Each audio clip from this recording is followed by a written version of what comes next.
Hello everyone. We want to present a process of development and the final intervention for the problem of lacking insulation in homes of East Groningen.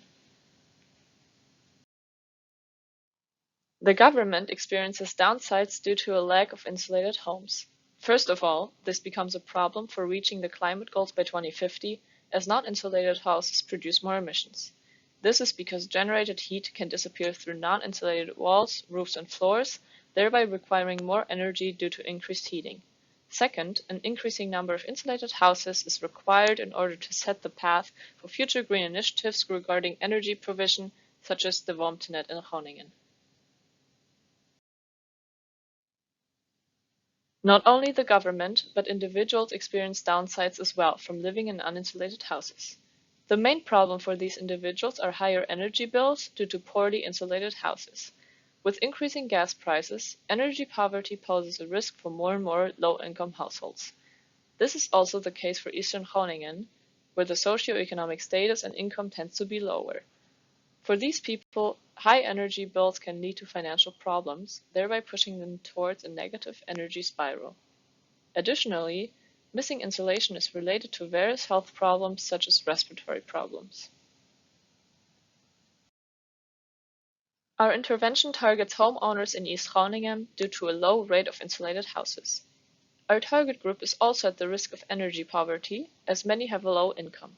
Importantly, reports indicate many East Groningers value the environment, which is a good predictor for environmentally friendly behavior. This is Jan, a resident living in East Groningen and representing our target group. Jan will lead us further through this presentation. The outcome variable for this intervention will be homeowners in the eastern part of Groningen who sign up to insulate their homes. This can be directly measured using data from the municipality about individuals signing up for insulation. This model shows how caring about the environment relates to our outcome variable.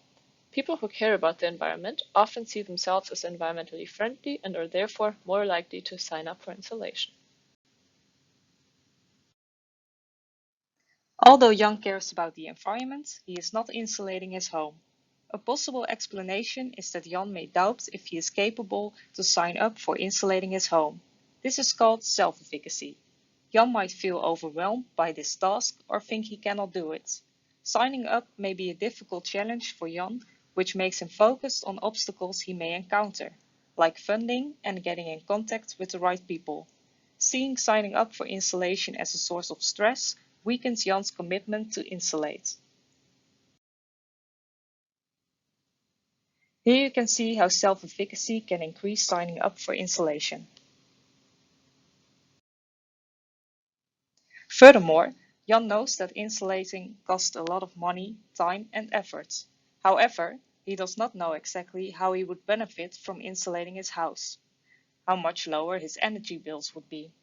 This uncertainty and lack of information leads Jan to perceive investing in insulation as being risky, which he wants to avoid. Here you can see how avoiding risk reduces Jan's willingness to insulate. Additionally, social norms are informal rules within groups or communities. They show Jan which behaviors are considered appropriate. In this case, insulating is not visible and thus Jan does not see that his neighbors have insulation. People like Jan therefore think it's common in their neighborhood to not insulate. This strongly influences Jan's own behavior, as he wants to fit in, and he does not want to insulate his house. Here you can see how social norms, if made visible, can increase Jan's willingness to insulate. Finally, Jan may experience a lack of trust in the government.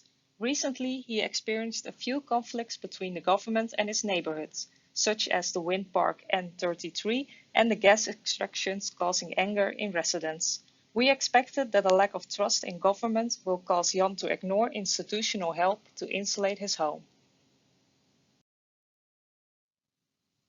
Looking into research, however, we found that although trust can be an issue, the relationship of trust on signing up for insulating your home is weak. Therefore, it is not included in the intervention. Based on how influential and changeable the explanations are, we decided on the three most important explanations: risk of investing in insulation, seeing other houses being insulated, and feeling able to insulate one's home. We will now continue with the interventions. First, we will focus on the explanation, seeing other houses being insulated. Our first intervention is the placement of signs in front of houses that are either already insulated or are currently undergoing insulation. Through the signs, people can see that many neighbors are insulating their homes. The more signs are being put up in the neighborhood, the higher is the informal rule to insulate your home. We would suggest financially motivating people to put up signs. Houses that are currently undergoing insulation might get a discount, and houses already insulated get a compensation fee. Additionally, we advise asking residents to insulate whether they want to help in making this neighborhood greener. Based on reports stating residents are motivated to live in a greener neighborhood, we expect them to answer yes, meaning they want to put up the sign. Through the phrasing, the effectiveness of the sign is further enhanced. For example, stating that one can join the movement emphasizes that many people already engaged in behavior to insulate their house. Now, when Jan walks through his neighborhood and sees several signs being put up in front of people's homes, he starts to compare his own behavior to that of his neighbors. As the number of signs is relatively high, Jan thinks that this is desired behavior and will now be more likely to insulate his own house as well. The signs, however, are only effective as long as they are readable and are still in place, so cleaning them is essential in order for them to be effective. Some municipalities only allow signs to be put up for a time frame of 9 weeks. Putting them up longer, however, would not lead to an increased influence, as all residents would get used to the signs anyway. The current circumstances, namely the coronavirus, we designed a second intervention which combines the other two explanations: risk of investing in insulation and feeling you're able to insulate your home. With the current corona rules in place, people might spend more time at home and use social media platforms more often. As the mean age of our target group is between 40 to 60, and this group frequently uses Facebook, we decided to make use of advertisements on this platform. Through Facebook marketing tools, Jan will be targeted by age, place of residence, and his interest in sustainable living. The intervention works through a process referred to as modeling. In the video advertisement, Jan observes a person from his neighborhood who has previously undergone insulation and is quite happy with the gained benefits. Seeing this in turn increases his belief that he is able to insulate his home as well, and experience the risk of losing his investment to a lesser degree. The advertisement links to a website in which more information as well as a step-by-step explanation to insulate is given. The topics addressed on the website include information about governmental subsidies as well as loans, how one can sign up for those, and it also lets one book advisory appointments with the municipality. Further, this website provides information on the reduction in heating costs and the gained health benefits from insulating, thereby reducing perceived risk to insulate. As the attention span of people is limited, we designed our intervention in a way that the message is clear so people are not scrolling past. To determine if our intervention worked, we are going to assess the number of houses that have been insulated before and after the intervention, as the municipality of Groningen has access to those numbers. The intervention is designed for a time frame of 9 weeks due to laws regarding the signs. In line with that, we will have a look at the numbers of houses being insulated last year at the same time and compare them to this year's number of houses being insulated within those 9 weeks. Thank you for your attention. Are there any questions?